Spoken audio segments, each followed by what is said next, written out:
Las tres cosas principales que yo creo que tienes que hacer con un río, para ponerlo en valor, la primera es que las aguas de ese río estén limpias, que todos los vertidos, tanto domésticos de las casas, de las tiendas, de los comercios, de las industrias que haya, que no lleguen al río y contaminen el río. Tener el agua en buenas condiciones medioambientales.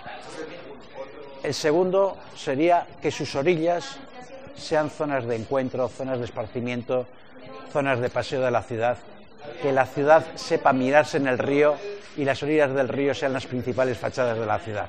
Potenciar, digamos, el río como un espacio de encuentro y de ocio de la ciudad.